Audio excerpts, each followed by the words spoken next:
Hello, I'm Neil Dilworth, and today we're going to do a introduction talk to our MSK Radiology for Primary Care Sports Medicine. It's essentially an introduction to a module that we've created, and the imaging that's commonly used and reviewed in primary care sports medicine. So first we're just going to start with the objectives of both this module as well as this talk. The idea is that we come away with an understanding of what imaging we commonly review in primary care sports medicine and describe what information we put on in imaging requisition, as well as what imaging we should be ordering for particular conditions. We want to know how to approach reviewing radiographs, because this is something we commonly do in our clinics. As well as some basic MRI imaging, so a basic approach specifically to shoulder and knee to start. And then finally we want to describe how we approach reviewing imaging by using our knowledge of anatomy, and how we want to further develop our knowledge of anatomy through reviewing imaging. So when we talk about ordering imaging, it can be a little bit daunting when you start out your PGY3 residency in sports and exercise medicine. There is a lot of imaging to select from, but more importantly, there is a rather large differential of conditions to be considering. What we've done to help guide with this is we've taken our differential guide and we've retooled it to give some guidance on imaging and investigations that may be appropriate for certain conditions.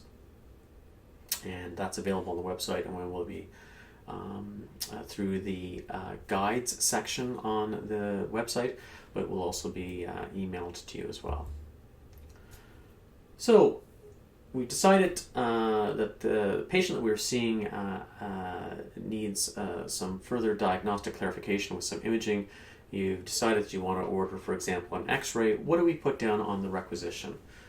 So this is actually a very, very important piece to improving the accuracy of the imaging that you're acquiring, but also in the reports that you're getting back from the radiologist. So this helps you, it helps the radiologist, and in the end it will help the patient as well, getting a more specific and more accurate diagnosis. So first off, we want to get a very descriptive location of the injury or pain where the patient is experiencing pain. It's helpful from a diagnostic perspective to know how long this has been going on, whether this is essentially due to acute trauma or whether or not this is essentially more of an overuse or an insidious onset injury. It's helpful to describe very briefly what your positive or pertinent negative exam findings are. That will contribute to the differential diagnosis, and then what you're ordering the imaging for. What are you looking for? Or if you're talking about ordering an ultrasound of the shoulder, is it you're concerned about a rotator cuff tear, or is it perhaps about a subacromial bursitis? Put down what your top is. You can add some differential considerations there. And then if the patient has had any prior imaging, you want to bring this to the attention of the radiologist, and it would be helpful to have the patient bring the previous imaging to their appointment for their future imaging, so that there can be comparisons made and a more in-depth report on behalf of the patient by the radiologist. So let's start. Most of the imaging that we would be reviewing in a primary care setting from sports and exercise medicine is with respect to radiographs and X-rays. And essentially I've broken it down into two. We are either X-raying the spine or essentially the limbs. And when we take a look at spine imaging, if you really simplify it, we're taking a look and screening for fractures, stress injuries, and arthritis. There are other things, for example, bony metastasis and things like that we will be obviously looking at. But the majority of time, in terms of what we're specifically looking for, ruling out, are these three things: fractures, stress injuries or stress fractures, as well as arthritis. While we're screening, we may pick up some other incidental findings along the way, and as would our radiologist. And at this point, it's important to bring up the limitations of X-ray, and I'm sure most of us are aware at this point, but Having an incorrect number of incorrect essentially positioning of the patient can limit your ability to assess both bone and joints. Also, having a limited number of views can limit essentially your ability to pick up some fractures which may not necessarily be occult, but may be occult on several views, but not all. And when we talk about non-displaced fractures, these are difficult, especially early on, to pick up on X-ray. And sometimes you can lessen that by ordering follow-up imaging in a 10-day to 2 week period.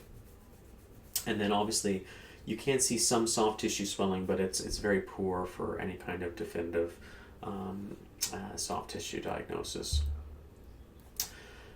When we take a look at the limb imaging in terms of X-raying things like shoulders, elbows, wrists, knees, hips, ankles, feet, once again we're taking a look at for fractures and breaks and stress injuries and arthritis, but then we're taking a look at some other predisposing conditions to arthritis, like impingement conditions or accessory bones, bone and cartilage injuries, as well as signs for ligamentous injury.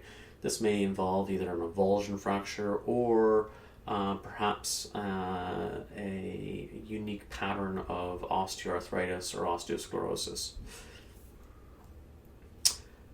So, picked a cervical spine series to start with to do an overlay of what our approach to X-ray should be.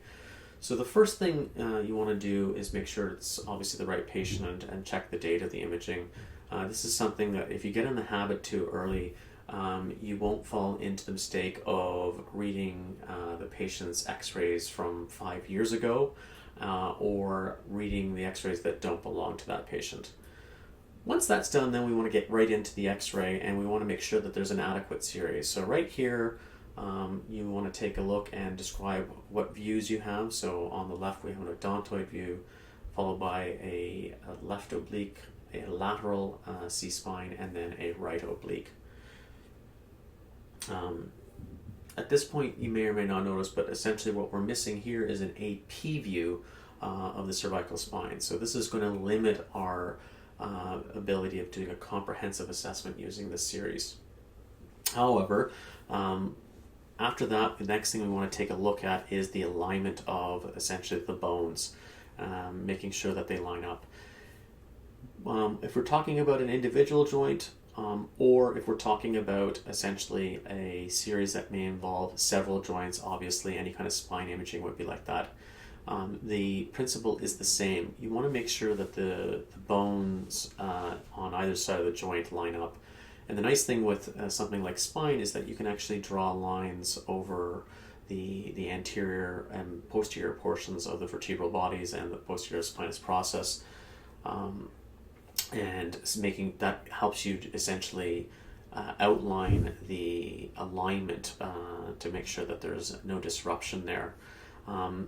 Then you want to take a look at the cortices of all the bones, and this would include in this series taking a look at the occiput, taking a look at the mandible, taking a look at all your cervical vertebrae as well as thoracic vertebrae number 1, taking a look at the vertebral bodies of them, the transverse processes and the spinous processes to make sure that the cortices are all intact and not disrupted.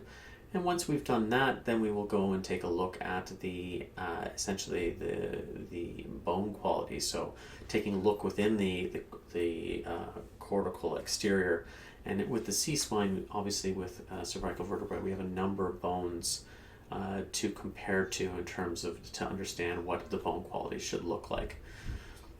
And then the next thing is we're taking a look at the spaces in around the bones and joints. So taking a look at obviously the joint spaces in the neck and then spine. We take a look at the foramen, which are the openings for which the nerves come through, to make sure that there's no essentially glaring difference in terms of loss of space or loss of foramen space where a nerve can come out. Often when we do a series, we get some accessory information. So just as we were talking about taking a look at the bones of the skull, when we take a look at a C-spine series, especially if we take a look at, for example, an AP of the neck, we can often get the apex of the lung tissues as well as the top cervical vertebrae, which we can take a look at. Depending on the view, sometimes you may even get the top of the sternoclavicular and sternum joint. Top of the sternum and the sternoclavicular joints.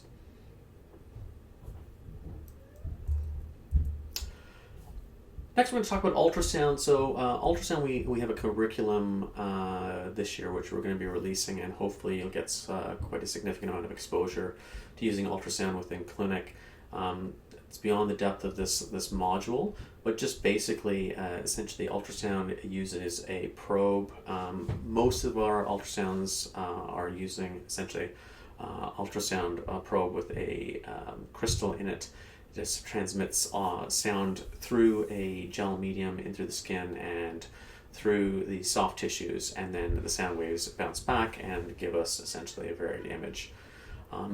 It's decent, very decent imaging to take a look at tendon, muscles, snapping conditions, ligaments, as well as bursal tissues, especially if they're inflamed or containing fluid. The limitations are related to essentially a number of different things, but the tech experience, the size of the patient, and the depth at which you're trying to scan, an injury of the patient that's affecting their ability to position their arm for optimal imaging, and then going back to the tech who's doing the imaging or the clinician who's doing the imaging, in terms of the motor skill required to control a probe. If the angle isn't completely perpendicular to the area you're imaging, you can get something called anisotropy. And that can be a problem because that can actually give you false positive findings, especially when you're taking a look at tendons. It can look like there's tears in the tendons where there may not actually be. Other uses of ultrasound, so you can do Doppler ultrasounds, which is important from a primary care sports medicine perspective, especially in the injured athletes, ruling out deep vein thromboses in both upper and lower limbs. Taking a look at vascular lab studies, so Doppler ultrasounds for thoracic outlet syndrome, and then dynamic ultrasounds where we have the patient moving a joint such as an elbow or knee to properly diagnose snapping conditions, whether it be a triceps ulnar nerve or hamstrings in the knee. This here is a ultrasound shot in short axes, so that means that the probe lengthwise is essentially going across the arm, and this was the anterior arm, distal third going towards the elbow. And I'm just going to play it here. This is a rolling image here. And what we have here is the median nerve marked with N, the brachial artery, and peroneal artery sitting over the distal humerus. And you can see various levels of gray. The ultrasound really likes imaging through essentially fluid or solid tissue. So when you take a look at the muscle, for example, as peroneal arteries, you'll see a combination of hypoechoic with white lines or hyperechoic markings. Those are kind of the thicker, essentially muscle fibers, whereas the spindles, whereas the darker area is essentially more voluminous muscle.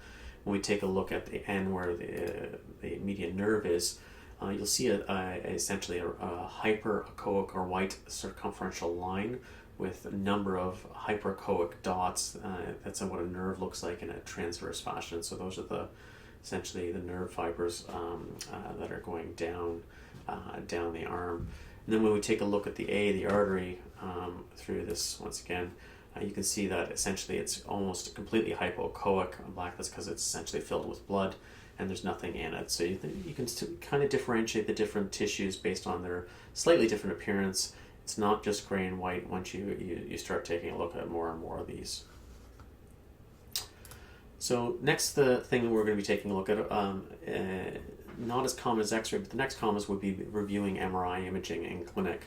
And MRI imaging is really what we use as a surgical planning tool. Yes, sometimes obviously diagnostic, but What we really want to know is there something here that we need to refer on to our surgical colleagues for more definitive treatment.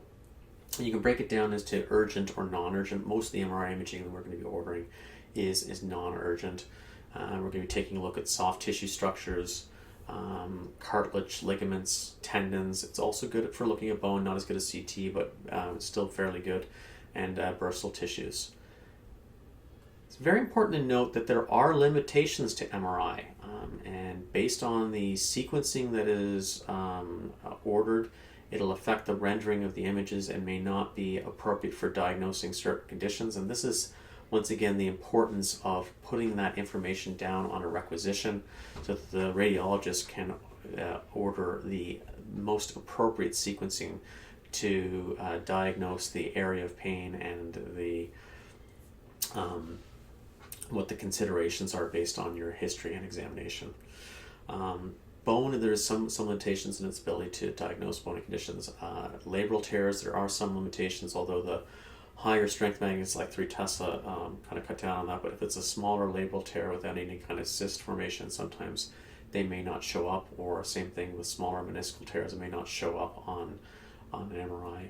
And sometimes osteochondral defects can be underestimated on MRI as well, and even arthroscopically, in the absence of directly palpating them with a probe, they can be essentially difficult to assess. So just understanding that there are limitations even to MRI, once again, if you have that patient that is returning to, even with normal or near normal report, still having pain or instability in a joint, to consider essentially either further imaging or further diagnostic considerations.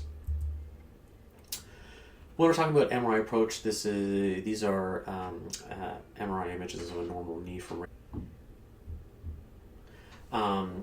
Generally speaking, with MRI, you get a series of images that are in 3 different viewpoints. One is sagittal, which is taking a look at the knee from the side.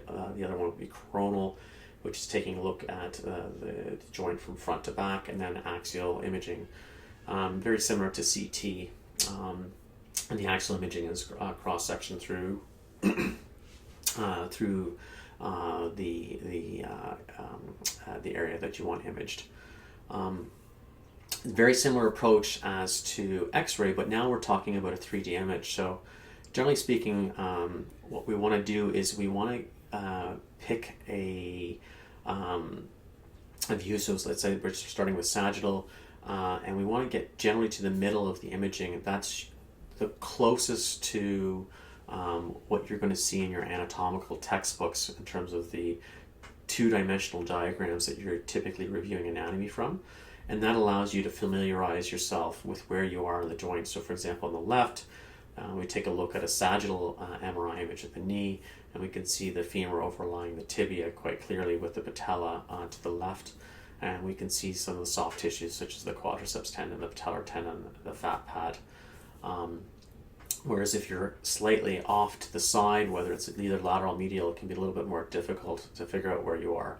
So first thing we want you to do is orientate yourself within that series, whether it's sagittal, coronal, or axial. And once again, it's most helpful if you get to the middle of the image, and then you can go back and forth. And then using your anatomy knowledge to help you locate that further. And the more images you look at, the better you'll get at that. We have some videos in the module how to review both knee and shoulder in much more depth. Next, we talk about CT scans and bone scans. So CT scans we're not ordering that often. Once again, it's often helpful as a surgical planning tool, especially with either occult fractures or fractures that we've seen on X-rays, but we want to characterize better. So those can be like comminuted fractures, for example. The other one would be osteochondral defects, stress fractures perhaps, and impaction fractures such as like a Hill-Sachs, or even a dislocating like a Bankart lesion. And occasionally a patient will be contraindicated for an MRI. So, the other thing is to keep in mind with these imaging is not what just the most appropriate image for your diagnosis is, but is the patient contraindicated. So when we're talking about imaging, obviously with X-ray and CT, there's radiation involved. So this is something that we kind of want to be careful with, especially in pediatric population, younger patients with reproductive considerations, and obviously if there's potential for patients being pregnant, we don't want to be exposing them to radiation, and that goes for bone scans as well. From an MRI perspective, they may have had either prior exposure to metals, such as from welding, or fragments going into the eye, or perhaps older surgeries which have smaller metal implants in them. These are things that you want to make sure you put down on the requisition, and may in fact essentially contraindicate the patient for having an MRI. When we're talking about the CT scan, its limitation really is it's not great for viewing any kind of soft tissues, although it's very good for taking a look at the bone. And then obviously the other one is with respect to the amount of radiation that you get being an advanced X-ray essentially. Bone scan, once again, you use an injection of a nucleotide to measure uptake into the bone.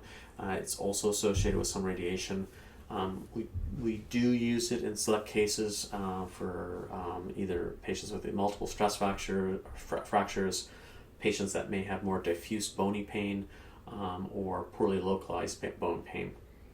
The limitation with the bone scan is that it gives you a fairly non-specific look at what's going on. It may tell you that there's increased uptake and give you a selection of differentials as to what might cause that, but it's not going to give you the exact specific area that a CT scan or MRI would.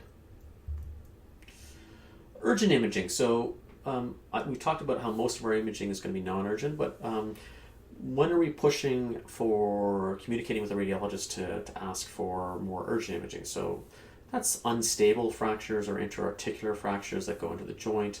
From a soft tissue perspective, our quad and patellar tendon ruptures, and the other one a common one would be a locked joints, is a locked knee. You don't want these patients waiting. The longer they wait, the more chance of a longer term effect on their joint use going forward. So obviously with like a locked joint, if there's a concern about a bucket handle meniscal tear that has the potential of being repaired early on, you don't want them going out 8 weeks to get an MRI and walking and jumping on that torn meniscus. And then the other one is obviously if there's any kind of neurovascular compromise after an injury with a patient. So what are the next steps from here? So we're going to go through individually, so each one of you are going to go through the review lectures on the radiographs on how to view the MRIs. And then we have a selection of 50 cases for you guys to go through, and there's essentially 2 pieces to going through the cases.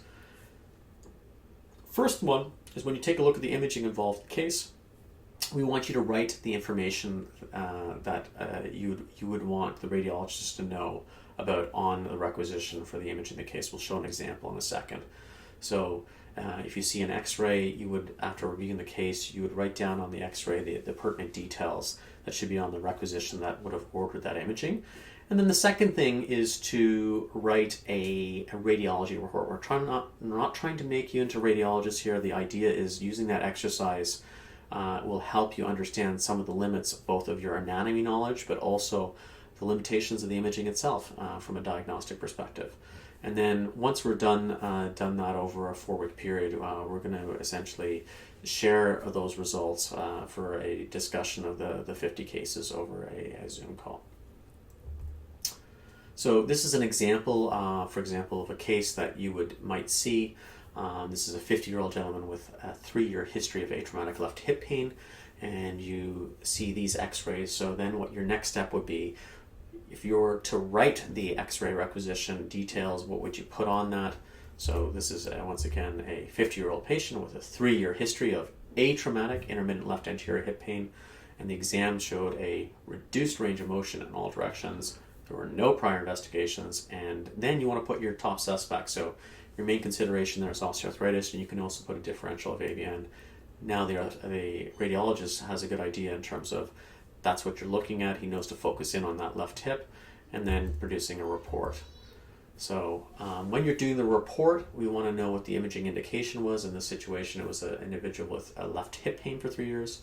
We want to know the imaging sequence. So this was an X-ray AP of the pelvis and the hips bilaterally. And then the findings, and going through essentially what you see on the X-ray itself. Okay, and then you want to make that as comprehensive as possible. So you may even comment on the lumbar spine, the sacroiliac joints, the iliac crest, the quality of the bone, the pubic rami and ischial rami, the femurs, the diaphysis, and then the hip joints themselves, which we were asked about, as well as the pubic symphysis. You may comment on some soft tissue if there's any soft tissue considerations that you're concerned about as well. Okay, so in summary, the basic take-homes from the introduction perspective here is that we want you to focus on, in the next essentially 4 to 6 weeks when you're ordering an image, make sure you put all the details down the requisition. This helps you, it helps the patient and the radiologist. When you're reviewing image in clinic, we want you to use your anatomy knowledge to assess the image. So even if you're not sure, it's, in terms of what's necessary going on in the imaging, try and think back to your anatomy. That'll often get you out of a lot of trouble. And finally, we want you to understand the limits and the limitations of certain imaging modalities. Thank you very much, and hope you enjoy the module.